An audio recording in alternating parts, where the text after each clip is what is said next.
I am 91 years old. Yesterday I dialed my son's number for the 6th time this week. He did not answer. He has not answered for 3 months. I sit here with my phone in my hands, and I understand something terrible. I did not lose him yesterday. Not last year. I lost him 40 years ago. I just noticed it now. And the worst part? It was my fault. I want to tell you this story. Not because it is touching, not because it has a happy ending, but because it is true. And because if you are listening to this right now, maybe you still have time not to repeat my mistake. Most of what you believe about love, family, and time is wrong. I believed it too. For most of my life, I was certain I was doing everything right. I worked, I provided, I did what fathers are supposed to do. And now, at the very end, I understand how little I actually understood. I am not speaking to sound wise. I am not trying to teach you a lesson. I am speaking because my time is short and there's one thing that haunts me, my son's name. If you are still listening, I want you to know this. I am not angry at life. I am not bitter, but I am awake in a way I was not for most of my years, and that awakening came too late.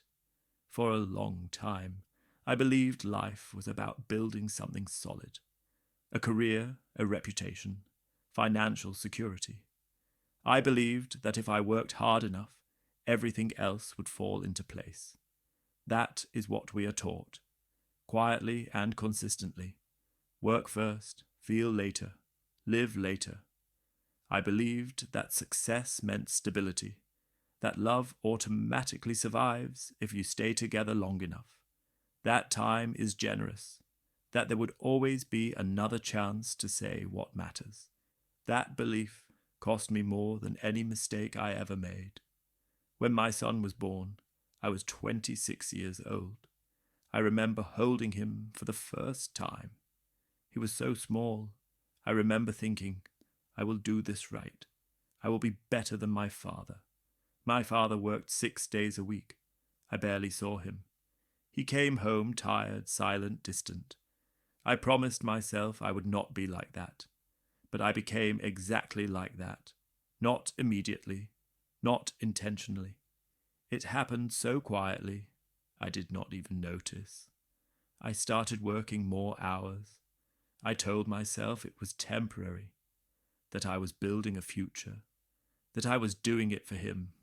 I missed his first steps because I was on a business trip. I missed his first word because I was working late. I missed his soccer games, birthdays, school concerts. Every time I told myself, next time. But next time became a habit of absence. My wife tried to talk to me about it, quietly with tiredness in her voice. He misses you, she said. I know, I'm working for him, I replied. But I was not working for him. I was working for myself, for a sense of importance, for my boss's approval, for a promotion I thought would fix everything. I thought money and stability were love. They are not. When my son was 15, he stopped trying. He stopped inviting me to his games, stopped telling me about school, stopped coming into my office. I noticed, but I said nothing. I told myself it was normal, that teenagers grow distant. But the truth was that he grew distant because I was never there. He learned to live without me. He finished school. I was at the ceremony, in the back row. I remember him looking into the crowd, searching for someone's face. Not mine. He went to university. We talked on the phone once a month, short conversations, about nothing important. I told myself he just had his own life, that it was natural. But the truth was that I had lost him long ago. When he was 23, he got married. I found out a month after the wedding. My wife told me over breakfast. He got married, she said, last month. I did not know what to say. I sat there with cold coffee in my hands and understood. My son did not want me there. Not because he was angry at me, because I was a stranger. My wife died when I was 74. Cancer. It took her slowly. My son came to the funeral. He hugged me, briefly, formally. He did not stay after the ceremony. He said he needed to get back to work, that he had a family, responsibilities. I understand, I said, but I did not understand. I wanted him to stay. I wanted to say so many things to him. I wanted to apologize, explain, but I said none of that, because I did not know how. After she died, I was left alone in a house that felt too big and too quiet. I started calling him more often, once a week, then twice. Sometimes he answered. Mostly he did not. When he answered, the conversations were short, polite, empty. How are you? Good. You? Good. Silence. I need to go. All right. Take care. Every time he hung up, I sat and stared at the phone, wondering when everything became like this. I knew a man I worked with for decades. Smart. Respected. He did not take days off until his body forced him to. He kept saying he would get closer to his children after retirement. He died 6 months before that. At his funeral, his daughter said something I cannot forget. He was a good provider, but I barely knew him. That sentence should have stopped me. But it did not, because I thought it would be different with me. It was not. Years passed. I grew older, slower. My world grew smaller. I called him less often, not because I did not want to, but because every time the call went to voicemail, something inside me tightened. Sometimes he called back, a few days later, sometimes a week. He apologized, said he was busy. I understand, I said, but I did not understand, because once he was the one waiting for me to call back, and I was too busy too. I am 91 now. My hands shake. My vision blurs. Some mornings I wake up surprised I am still here. I do not know how much time I have left, but I know this. I did not lose my son in one moment. I lost him in 1,000 small moments. Every time I chose work over him. Every time I said later and meant never. Every time I assumed he would wait for me forever. I thought I had time. That is the most dangerous lie we tell ourselves. Time does not wait. People do not wait.